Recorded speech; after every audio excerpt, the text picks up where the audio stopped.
Hello beta, let's start our new chapter, that is reproduction. How do organism reproduce? Reproduction क्या है? अपनी ही species के members, अपने ही जैसे नए मेंबर्स प्रोड्यूस करना. ठीक है. पर्पस क्या है रिप्रोडक्शन का? देखिए, अगर रिप्रोडक्शन नहीं होगा, मल्टीप्लिकेशन नहीं होगा, परपिचुएशन नहीं होगा, तो स्टेबिलिटी नहीं आएगी. मतलब क्या है, एक आज किसी इंडिविजुअल का बर्थ हुआ है तो फिक्स लाइफ स्पैन है, डेथ होगी फिक्स टाइम इंटरवल के बाद. उसके बाद अगर नई उस स्पीसीज में नए मेंबर्स ऐड नहीं होंगे तो स्टेबिलिटी आ ही नहीं सकती. उस स्टेबिलिटी को गेन करने के लिए अपने जैसे स्पीसीज के मेंबर्स को बढ़ाना बहुत ज़रूरी है, और वो मेन पर्पस हो जाता है रिप्रोडक्शन का. अगर हम टाइप्स ऑफ रिप्रोडक्शन की बात करें तो फर्स्ट हम डिस्कस कर रहे हैं एसेक्सुअल रिप्रोडक्शन. एसेक्सुअल रिप्रोडक्शन क्या है? जहाँ पे सिंगल पेरेंट की रिक्वायरमेंट है, कोई आपके पास फ्यूजन ऑफ गैमेट्स यहाँ नहीं हो रहा, मियोसिस यहाँ नहीं हो रही है. ये प्रिमिटिव टाइप है रिप्रोडक्शन का. ठीक है. और रैपिड इंक्रीज इन नंबर, बहुत जल्दी इसमें जो नंबर इंक्रीज होता है, ऑफस्प्रिंग का जो नंबर है वो बहुत जल्दी बढ़ जाता है. और कहाँ कहाँ हो रहा है आपके पास? प्रोटोजोन्स में जो लोअर फॉर्म्स हैं जैसे स्पंजेस, सिलेंट्रेट्स, कुछ वॉर्म्स के अंदर ये देखने को मिलता है. और हायर इन्वर्टिब्रेट्स और के अंदर मतलब ये कम हो जाएगा जैसे जैसे आप हायर की तरफ जाओगे क्लासिफिकेशन में, और वर्टिब्रेट्स में और ऑलमोस्ट एब्सेंट है. अगर हम टाइप्स की बात करें तो फर्स्ट है फीजन. फीजन मतलब ब्रेक डाउन, जो हम नोटबुक में कर भी चुके हैं विद डायग्राम. बाइनरी फीजन, जैसे हमने अमीबा का एग्जाम्पल ले लिया और या यूग्लिना का एग्जाम्पल ले लिया, और उसके बेसिस पे आपने फीजन को एक्सप्लेन किया कि इसमें पेरेंट बॉडी जो है वो आपके पास इक्वल 2 पार्ट्स में टूट जाएगी. सबसे पहले न्यूक्लियस का डिवीजन होगा, that is known as karyokinesis, and after that cytokinesis, division of cytoplasm occurs. Multiple fission में क्या होगा? Parent body more than 2 offsprings के अंदर डिवाइड हो जाएगी. जैसे हम एग्जाम्पल ले लें तो हम एग्जाम्पल ले सकते हैं यहाँ प्लाज्मोडियम का. ठीक है. प्लाज्मोडियम जो मलेरिया कॉज करता है. ठीक है. प्लाज्मोडियम वाइवेक्स अगर स्पीसीज की बात करें हम, कॉमन स्पीसीज इंडिया के अंदर, तो इसके अंदर क्या है? न्यूक्लियस, ये पेरेंट बॉडी है. सेल के बाहर ये मतलब सिस्ट स्पोर वॉल दिखा रखी है एडवर्स कंडीशन के लिए. साइटोप्लाज्म, इसमें क्या हुआ? ये nucleus number of times, more than 2 times divide हुआ. Bit of cytoplasm, little bit सबको मिला, आउटर वॉल रप्चर कर गई और सारे बाहर. मल्टीपल फीजिंग. नेक्स्ट अगर हम कंसीडर करें बडिंग. बडिंग के अंदर क्या है? एक extra structure starts to grow parent body में, और उस एक्सटर्नल स्ट्रक्चर को हम नाम देते हैं प्रोट्रूबरेंस को बड, जो पेरेंट बॉडी पे. जैसे अगर हम यहाँ डायग्राम में देखें तो पेरेंट बॉडी पे एक बड स्टार्ट्स टू ग्रो, वो धीरे धीरे एज सच पेरेंट बॉडी जैसा ग्रो करेगा, एंड आफ्टर दैट सेपरेट्स. ठीक है. जैसे हम कॉमनली एग्जांपल अगर लेके चलें, बडिंग में क्या हो गया? जैसे हमने कहा कि पेरेंट बॉडी पे एक एक्स्ट्रा सेलुलर ग्रोथ, मतलब एक्स्ट्रा ग्रोथ बननी शुरू हुई, जिसे हम बड कहेंगे. और ये बडिंग भी आपके पास 2 टाइप की है, एक्सोजिनस और एंडोजिनस, जब बॉडी से बाहर हो रही है, जैसे यहाँ हाइड्रा के अंदर, यीस्ट के अंदर, जो आपको बाहर से ऑब्जर्व हो रही है. ठीक है. एंडोजिनस बडिंग क्या है? जब बड इनसाइड द बॉडी, ठीक है, इंटरनल स्ट्रक्चर में फॉर्म करते हैं. तो स्पंजेस, ये स्पंजेस में सिर्फ और सिर्फ एडवर्स कंडीशन में फॉर्म करता है बेटा. During the process of budding the bud remain attach to the parent body. ठीक है. वो उससे न्यूट्रिशन लेता रहता है, पेरेंट बॉडी से अटैच रहता है. जैसे मैच्योर हो जाता है वो डिटैच हो जाएगा, वहाँ से सेपरेट हो जाएगा और नए सबस्ट्रेटम पे स्टार्ट्स टू ग्रो. फ्रेगमेंटेशन नाम ही बता रहा है. ठीक है. इसमें क्या होगा? बॉडी के फ्रेगमेंट्स हो जाएंगे और हर एक फ्रेगमेंट से नया ऑर्गेनिज्म जो है वो ग्रो कर जाता है. जैसे एग्जाम्पल हम ले लें स्पाइरोगायरा, एल्गी के अंदर देखने को मिल जाता है. स्पोर फॉर्मेशन क्या है? ये मोस्टली आपके पास फंगस के अंदर सबसे कॉमन मेथड होता है. जैसे राइजोपस, हमने फंगस का फॉर्म ले लिया. इसके अंदर क्या है? ये माइसीलियम. ठीक है. एक सिंगल हाइफा है और पूरा इंटरव्यूवन जो स्ट्रक्चर है that is known as mycelium. Mycelium पे एक थ्रेड लाइक स्ट्रक्चर पे, ठीक है, हाइफा के ऊपर स्पोरेंजियम. स्पोरेंजियम क्या है? सैक लाइक स्ट्रक्चर, जहाँ स्पोर फॉर्म कर रहा है स्पोरेंजियम बनेगा. उसके अंदर स्पोर स्टार्ट्स टू डेवलप. ये जो हाइफा लाइक स्ट्रक्चर है that is known as sporangiophore.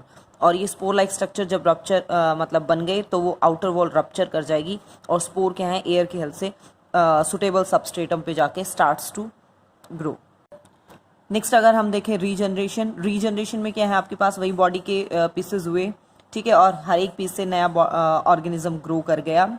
और ये देखने को मिल जाता है कॉमनली प्लानेरिया में, हाइड्रा में. इन दोनों के बीच में फ्रेगमेंटेशन और रीजनरेशन के बीच में हम एक डिफरेंस क्लासरूम में भी डिस्कस कर चुके हैं. ठीक है. और कुछ यहाँ आपको बता भी रखा है ये इनवर्टिब्रेट्स तक लिमिटेड हैं, ये वर्टिब्रेट्स और इनवर्टिब्रेट्स दोनों में देखने को मिलता है। मेथड ऑफ रिप्रोडक्शन है reproductive method as well as method to regenerate, कि लॉस जो बॉडी का पार्ट अगर कोई लॉस हो गया है तो उसे रीगेन करने के लिए भी ये काम आता है। फ्रेगमेंटेड जो पार्ट है प्रोड्यूसेस न्यू ऑर्गेनिज्म, उनसे नया ऑर्गेनिज्म बन रहा है। और अगर यहाँ पे रिप्रोडक्शन के लिए है तो नया ऑर्गेनिज्म बनेगा, अदरवाइज क्या है सेपरेटेड पार्ट कैन नॉट, यहाँ पे तो हर एक पार्ट से नया ऑर्गेनिज्म बन पा रहा है। इफ नॉट फॉर रिप्रोडक्शन, अगर नहीं है तो वहाँ ये चीज़ मतलब कंडीशनल हो जाती है ये चीज़।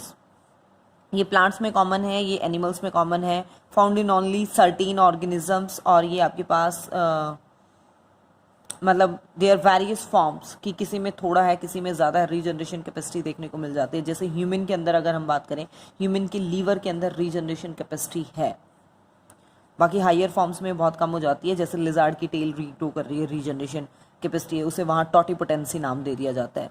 अगर हम वेजिटेटिव प्रोपेगेशन की बात करें तो हायर प्लांट्स के अंदर तो एक तो मोड चला जाता है सीड के थ्रू, जो सेक्सुअल रिप्रोडक्शन के अंदर हम पढ़ते हैं। वेजिटेटिव पार्ट जैसे रूट स्टेम और लीव से अगर नया प्लांट ग्रो कर रहा है, जैसे पोटैटो में स्टेम पार्ट के थ्रू, ब्रायोफाइलम में लीव के थ्रू, स्वीट पोटैटो में रूट के थ्रू ग्रो करता है, देन वो वेजिटेटिव प्रोपेगेशन है। ये आपके पास नेचुरल और आर्टिफिशियल दो तरीके का हो सकता है। नेचुरल में वो लीव, स्टेम और रूट किसी भी पार्ट के थ्रू, ठीक है, जो यहाँ हमने लिया एग्जांपल में।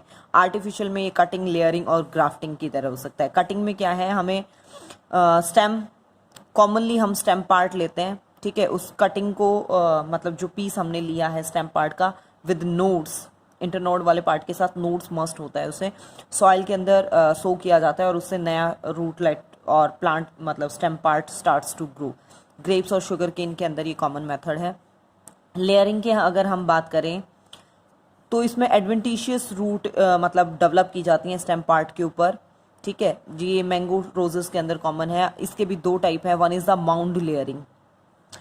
इस प्रोसेस में क्या है आपके पास लोअर स्टेम ब्रांच, यहाँ से देखिए बेटा, जो सबसे लोअर मोस्ट ब्रांच होगी उसे आपने क्या किया, पकड़ के यहाँ से मतलब जिस पार्ट को आपको सॉइल पार्ट के अंदर सो करना है, उस रीजन से जितना भी लीस वाला रीजन था डिफॉलिएटेड उसे कर दिया, रिमूव कर दिया, और एक पर्टिकुलर एंगल के ऊपर कट डाला जाता है। लेकिन वो कट का ध्यान रखना है कि जाइलम फ्लोएम तक वो ना जाए, और इस रीजन को यहाँ सॉइल से कवर कर दिया जाता है। कुछ टाइम के बाद यहाँ रूटलेट्स और स्टेम पार्ट ऊपर है ही, रूटलेट स्टार्ट्स टू ग्रो, तब यहाँ से कट कर देंगे और नई जगह पे उसे ग्रो करवा देंगे। जैसे जैस्मीन के अंदर ये कॉमन मेथड है। ये नॉर्मली उन प्लांट्स के लिए काम आएगा जिनकी हाइट कम है। एयर लेयरिंग, जो प्लांट ज़्यादा बड़ी हाइट में, अगर उनके स्टेम पार्ट में से एक ब्रांच को अगर हम नीचे लेके आए तो वो ब्रेक कर जाएगी, तो उस केस में काम आता है एयर लेयरिंग, ठीक है।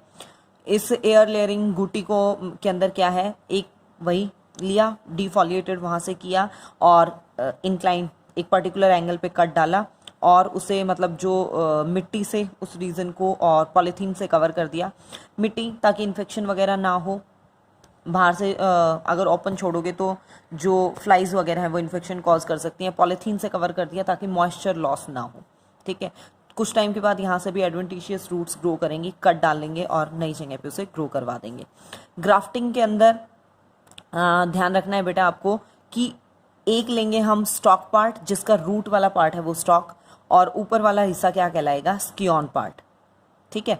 और इन दोनों की मतलब रूट पार्ट उसका लेंगे, स्टॉक पार्ट जहाँ पे रेजिस्टेंस पावर ज़्यादा है, और उनकी यूनियन करवाई जाती है in such a way that there cambium must overlap. Cambium मतलब cambium word relates with the वो जाइलम और फ्लोएम, और उस पार्ट से सेकेंडरी ग्रोथ वहाँ से रिलेट करके, मतलब यहाँ आप रिलेट करना जाइलम और फ्लोएम से।